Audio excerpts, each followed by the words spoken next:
I found something interesting in Matthew chapter 25. And let me tell you something. There's one beautiful thing I always tell a number of people who want to know. I say,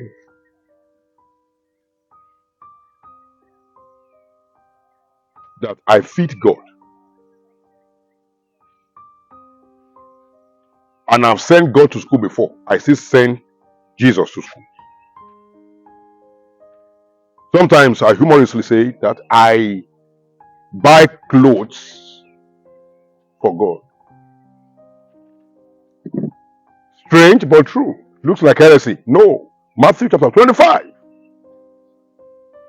It said, when I was hungry, from verse 34, you gave me food. When I had no shelter, you provided shelter.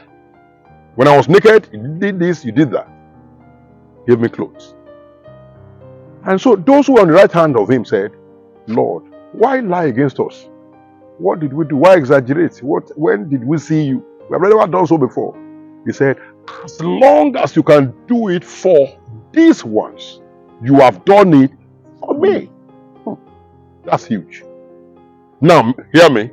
Is there anyone that can provide food for God and still go hungry? No, sir. Is there anyone that can provide clothes for God and still be naked? No, sir. Is there anyone that will provide a house for God to live in and not have a house to live in? No, sir. Never, never, never, never, never, never. Now, hear me very well this morning. Hear me very well. Certain things you are looking for are in helping others. Your ability to be able to support others' dreams, provide the realization of your dreams cheaply. When you support the visions of others to grow, it helps your vision. That is how the universe is guided. It helps your vision to grow. All this I, me, myself, and mine can take you anywhere.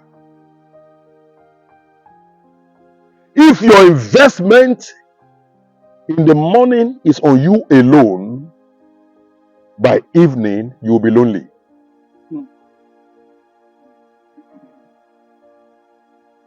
That is why you have a lot of men who stay in 2-3 duplexes alone nowadays at old age, because their families were sent away, their friends were sent away when they had resources. It was all about their lives. So now when the wife has gone to meet the children abroad, they stay alone there. Nobody could say, that person touched my life so enormously when I was very small. Let's go there and greet him.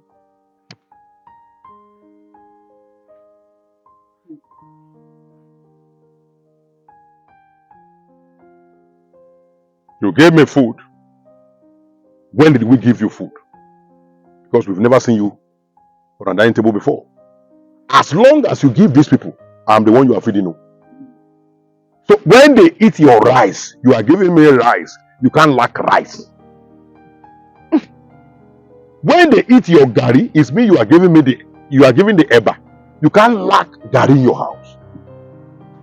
These are cheap secrets of prosperity that make things work for some people, either you are a Christian or not.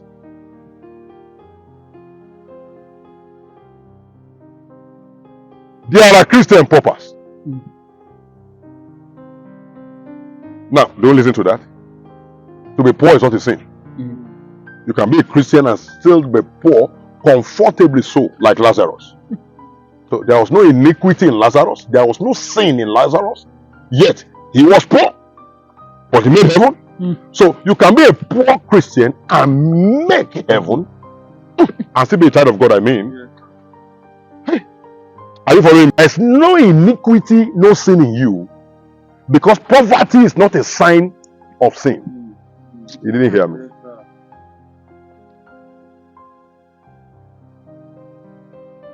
You don't have money does not mean So if anybody is preaching that those who don't have money, it's actually because there's a sign of sin in them, that's heresy at a higher level.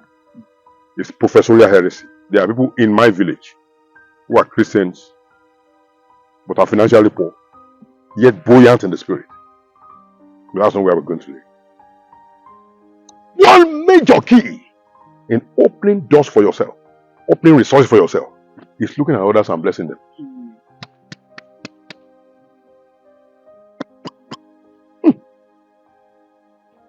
It does not answer to prayer. Hear me.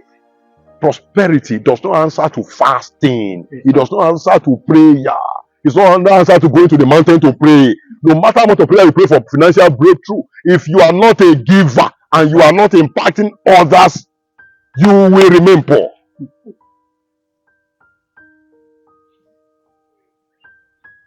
Because when you are giving these things out, you are giving them to your Creator, the Creator of heaven and earth, who never lacks. Imagine you going to the house of a billionaire and buy a bottle of wine, an expensive wine.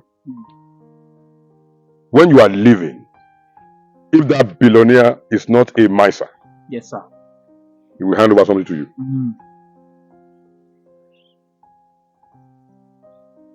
In fact, you can't be a billionaire and be a miser. There were people who took from you before you got there. Yes, sir. You didn't get there by not giving out. There are people who took from here and there before you go there. Just give me your beans, then beans will be more than enough in your house. There are things that look mysterious, but that's how they work. I remember I was there in my city of talent when beans was very cheap then, very, very cheap. So we were cooking beans. It was beans, all kinds of beans, moi, akara, beans. Can be so talented. It comes in various ways. Very intelligent food. You can do akara, you can do moi, you can do, what do you call it again? Ekuru. You can do all kinds of from beans. Then you can cook beans on its own. Yes. You can cook beans and put pepper and everything inside. You can put beans and do pepper on its own and eat. So beans is so talented, multi-talented, highly intelligent. To me, it's the most intelligent food. And if you know what to do with it, you are blessed. So those days when we were here, beans was everywhere because it was the cheapest food item. Yes, sir. So we're giving out beans. Can I tell you something? As we're giving out beans and eating beans, this were eating beans, people were bringing beans in. People were not feeding. So anytime they came to greet me, it was a Congo of beans. 2 Congo of beans. This beans, that beans. So at the point I said, why are they giving me beans? Then I just thought about it. I felt, beans, why beans? Beans. Why the beans? Who are the beans? So I said, who are the beans bringing beans? I said, oh, wait. Change it. Let's begin to eat rice. Can I tell you something that happened so mysteriously? A few weeks later, people started bringing rice. They were not part of us. Yes, sir. We were not feeding them. They didn't know what we were eating. On their own, started bringing rice. There are things I've experimented. I've seen them happen. They are true. They are mysterious and miraculous. But I'm telling you, highly true. I remember there was a time, anytime I was coming, I would buy bread, my family, bread for Mentis, bread. Anytime, at that time, if we held any event, anyone that was coming would buy bread. Bread. Until my room turned to a bakery. So I had to come out, stop buying bread. If you can give me the money, you don't know what to buy. How many bread will I eat? The bread, and when bread becomes fermented, it starts to smell like palm wine. Yes, sir. And the entire house was when I said, carry the bread out, carry them out. Now, that's what happened. Even though I was giving the bread out, there were too many. Your blessings shall be many. Amen. Now, that's what happens to people who are misers. You keep until your house begins to stink. Learn to spread. Learn to help others. Learn to bless other people. It is in pursuing the visions of others that the requirement for your visions are met. Your dreams don't come to pass until you are interested in the dreams of others. That's how it works. You didn't hear that? Yes, sir. So all this I will. You don't I will anything. What you are pursuing is an ambition. And there is a difference between a vision and an ambition. Ambition is personal and selfish. Vision is of mutual interest. Vision is altruistic. Let me start with Moses in the Bible. Moses was looking after his father-in-law's Jethro sheep, and did this so successfully that it was on the course of that assignment that he met God, that he met his lifetime vision. You may never meet your vision if all that is about your life is you and you alone. You may never. You may never realize your vision and how you will achieve it if everything you do in this life is about you alone. He was taking care of another, that's Moses, another person's business. Then he met his own business and was delivered to his platform. You are not hearing. Yes, sir. Speak of Joseph. Joseph is the interpreter of dreams. In fact, even in prison, it was the interpretation he provided somebody else that led him to the palace. Imagine the person had a dream and then Joseph did not interpret the dream. Remember the story, I don't have to go there. It was that interpretation that made them to recommend him. Stop living a selfish life, my friend. Speak of Esther.